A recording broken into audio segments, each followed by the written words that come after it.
Hey, what's up guys? So sa video na to ay pag-uusapan po natin kung ano nga ba ang mga logic gate at paano nga ba sila gumagana. Ang video to ay hatid sa inyo ng GLC PCB. Kaya kung kayo po ay naghahanap ng PCB manufacturing company, well, dito ka na sa GLC PCB. Mura na, quality pa.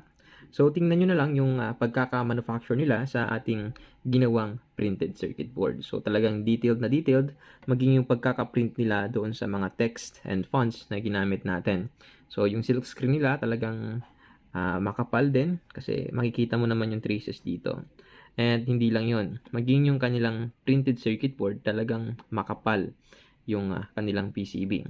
At kung titingnan natin sa likod, ayun, makintab, makinis at solid talaga yung pagkaka-manufacture. Ayan, tingnan nyo na lang yung logo natin. Ayan, solid talaga. So kung kayo po ay mag-order sa GLC PCB, ang gagawin nyo lamang ay i-upload nyo yung inyong Gerber files. So pagkatapos nyo i-upload yung inyong Gerber files, ay pumili lamang po kayo kung ilang quantity yung inyong kailangan. So meron silang minimum of 5 pieces. And then meron din sila ng 10 pieces. So nasa sa inyo po yun kung gaano karami yung quantity ng o-orderin yung PCB. At hindi lang po yun. Pwede rin po kayong pumili ng kulay na nanaisin nyo. So kapag nakapag-decide na kayo kung anong kulay and kung ilang quantity ng PCB ang kailangan nyo, well, pwede nyo nang i-order yung PCB na yun. So fill upan nyo lamang yung mga necessary information na naka-indicate doon sa form sa GLC PCB at makalipas lamang ang ilang araw ay darating na sa inyo yung inyong in-order na PCB. Anyway, ang video na to ay tungkol sa logic gate, pero sa halip na gumamit ng actual na logic gate, ay gumamit po tayo dito ng mga transistor bilang panghalili sa mga logic gates. Pagdating naman sa logic gates, meron po tayong 8 uri ng logic gates. Meron tayong buffer, meron tayong inverter, meron tayong AND gate, we have the NAND gate, meron po tayo ng OR gate, meron tayong NOR gate, XOR gate, at saka yung XNOR gate. At kung titingnan natin yung layout dito sa ating printed circuit board, meron tayo dito ng mga LED at mga push button switch. Pagdating sa side na to, sa left side, makikita natin dito yung mga pindutan. So, meron tayo dito ng A at B. Yung A at B ay makikita natin dito sa ating truth table. And kada push button switch ay ginagamitan ng LED indicator. So, yung green na LED indicator ay indicated para sa A na push button switch. Ibig sabihin, kapag pinindot natin yung A na push button switch ay iilaw itong isang LED. So, isa siyang indicator na mayroong input na pumapasok doon sa A input ng ating logic gate. Okay? So, try natin. Ayun. So, kapag pinipindot natin yung A, umiilaw yung green indicator. And kapag pinindot naman natin yung B, iilaw yung yellow indicator. Ayun. And then, yung mga red na LED, sila po ay indicator ng output natin. Ibig sabihin, kapag umiilaw yung mga red na LED, meron po sila ng output.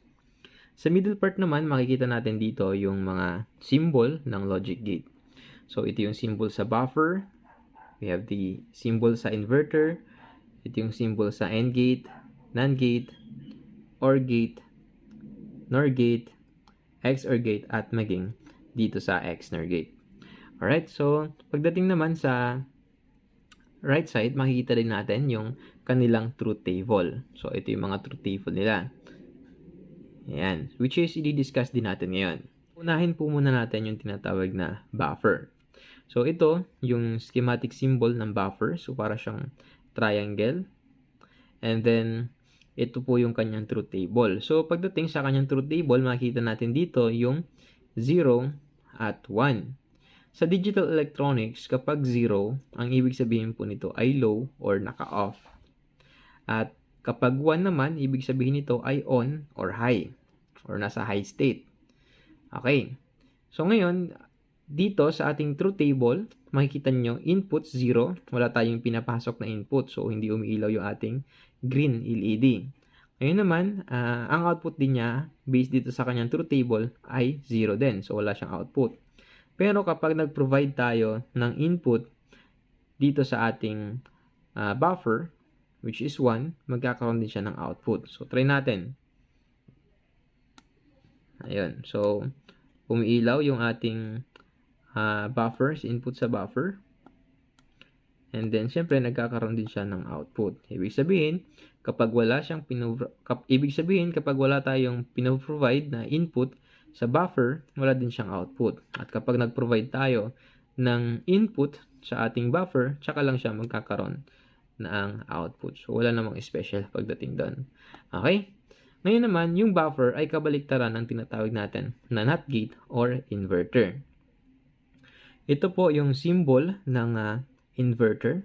So, para siyang triangle pa rin, pero meron siyang bilog, kasunod ng lines dito. Okay? Ngayon naman, ito yung kanyang truth table. So, sa truth table niya, kabaliktaran siya ng buffer. Kasi, based dito sa kanyang truth table, kapag wala tayong pinoprovide na input, ito po, 0, meron siya ng output. Ayan, umiilaw yung ating LED. Subalit, kapag nag-provide tayo ng input, mawawalan siya ng output. So, magiging 0. So, try natin. Ayan. So, umiilaw po yung ating inverter. Ayan, nag-provide tayo ng input. Ayan. Kapag meron tayong input, nawawalan siya ng output. So, yun po yung ibig sabihin ng inverter or NOT gate. Ngayon naman ay magtungo naman tayo sa tinatawag na AND gate. At pagdating naman sa AND gate, ito po yung kanyang schematic symbol. So, para siyang male plug or parang letter D na merong tatlong terminal. So, yung terminal sa taas at saka sa baba, ito po yung nagko-correspond sa input terminal A and B. And then, ito namang sa gitna yung kanyang output. So, ito po yun. Ito yung dalawang terminal. And then, ito yung kanyang output. Okay? Input, A and B, and then output. Okay, ngayon kung titingnan natin yung kanyang truth table, so kapag hindi tayo magpo-provide ng input dito sa A and B, ang output niya ay 0. Ayan. So, 0. So, wala tayong input from A and B, ang output niya ay 0. At kapag mag-provide naman tayo ng input dito sa letter A, at hindi tayo magpo-provide ng input sa letter B, ang output niya pa rin ay 0. So, try natin. Magpo-provide tayo ng input dito sa letter A. Ayan, nag-provide tayo ng input sa letter A, pero wala pa rin po tayo ng output.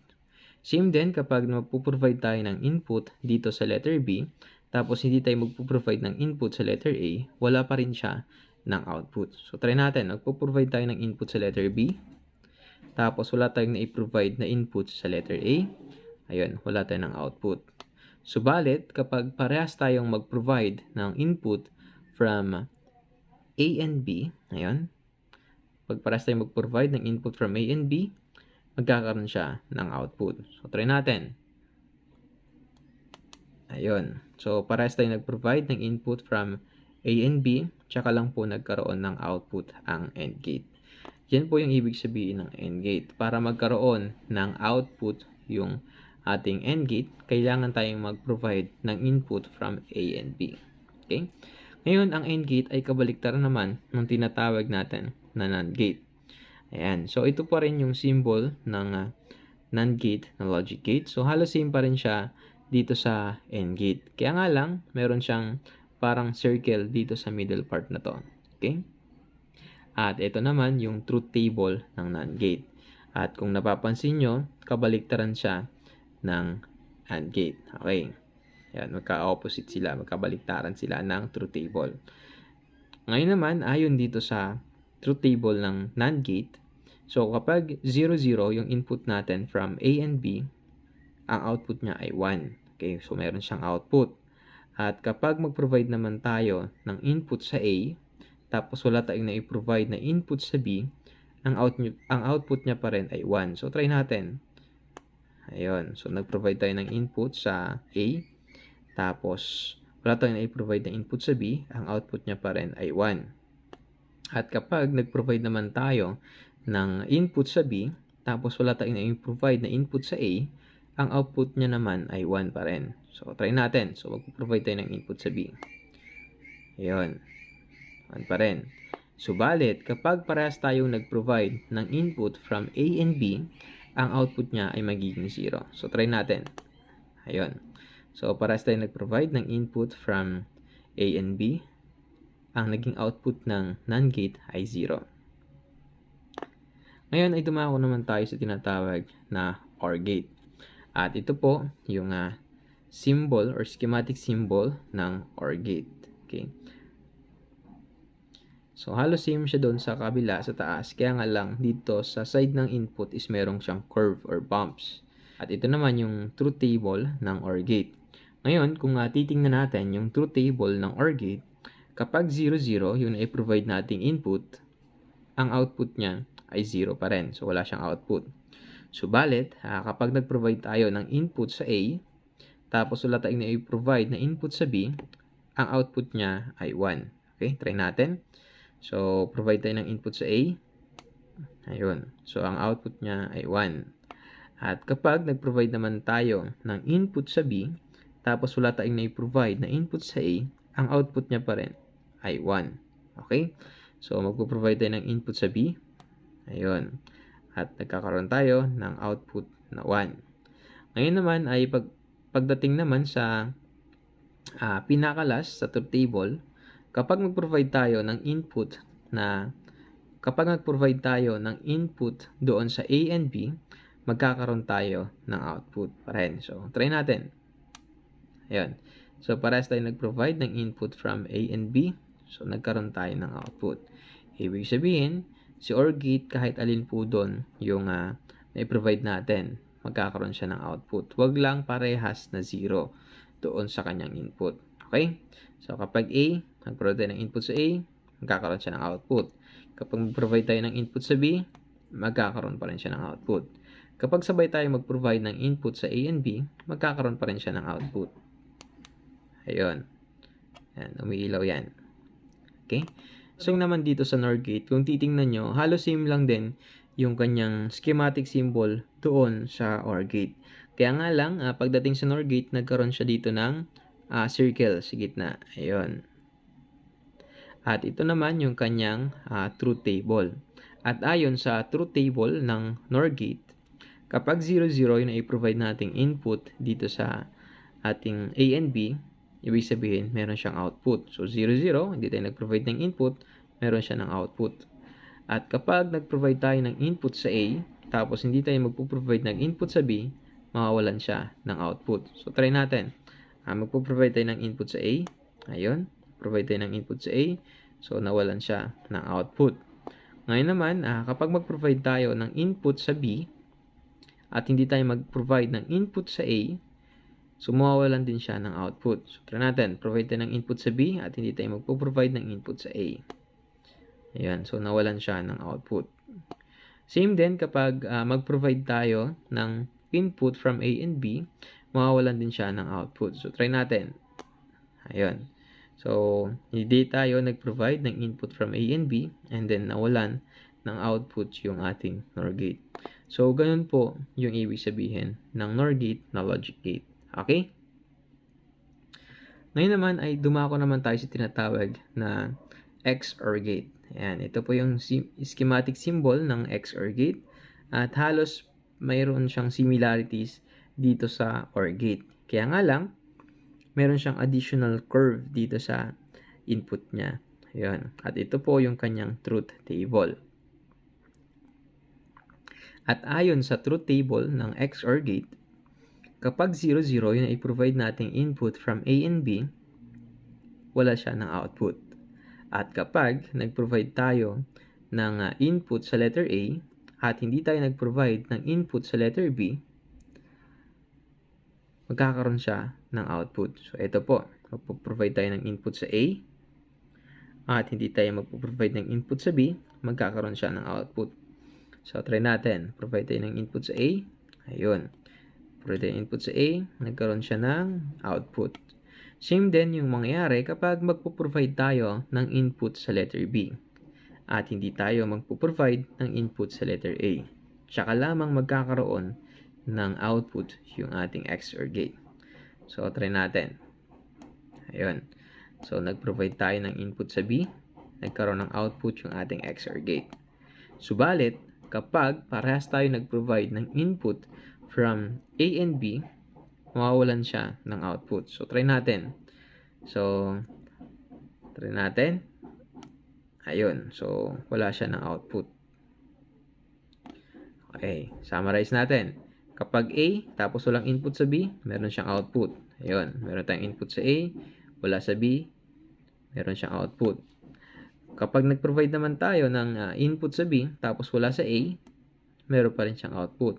Pero kapag parehas na nag-provide tayo ng input from A and B, ayun, nawalan siya ng output. So, ganun po ang ibig sabihin ng XOR gate. Ang XOR gate naman ay kabaligtaran naman ng XNOR gate. Ayun. So, same pa rin yung symbol ng XNOR gate dito sa XOR gate. Kaya nga lang, meron siyang additional circle dito sa gitna. Ayan, ito po. At ito naman yung truth table ng XNOR gate. At kung titingnan yung maigi, kapag hindi tayo magpo-provide ng input from A and B, ang output niya ay 1. Which is yung nangyayari ngayon. Tignan nyo naman. So, hindi tayo nag-provide ng input from A and B, pero nagkaroon tayo ng output na 1. At kapag nag-provide naman tayo ng input sa A, at hindi tayo nag-provide ng input sa B, ang magiging output niya ay 0. So, try natin. Ayun. Nag-provide tayo ng input sa A, ang naging output niya ay 0. At kapag nag-provide naman tayo ng input sa B, tapos hindi tayo nag-provide ng input sa A, ang output niya ay 0 pa rin. So, try natin. Provide tayo ng input sa B, at hindi tayo nag-provide ng input sa A, ang output niya ay 0 pa rin. Subalit, kapag nag-provide tayo ng input from A and B, saka siya magkakaroon ng output. So, try natin. Oops, hindi tayo B, A, at kapag pinagsabay, ayun, meron pa rin siya ng output.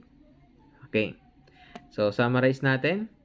Kapag ang input lang natin ay 1, dito sa A, ayun, meron tayong input sa A, wala siya ng output, which is ito. At kapag nag-provide naman tayo ng input sa B, tapos wala sa A, ayun, wala din siya ng output. Subalit, kapag parehas tayong nag-provide ng input sa A and B, yan, meron siya ng output. Ayan. So, sana po ay meron kayong natutunan sa ating napakasimpleng video. Pwede po kayong mag-iwan ng comment or suggestion dyan sa ating comment section below. Huwag nyo rin pong kakalimutang i-hit ang like and subscribe. Pakita rin po ako ng notification bell nang sa ganun ay maging updated po kayo sa ating mga future upload. Muli, ako po si Andrew Electronics na nagsasabing, stay humble and be creative. Maraming salamat.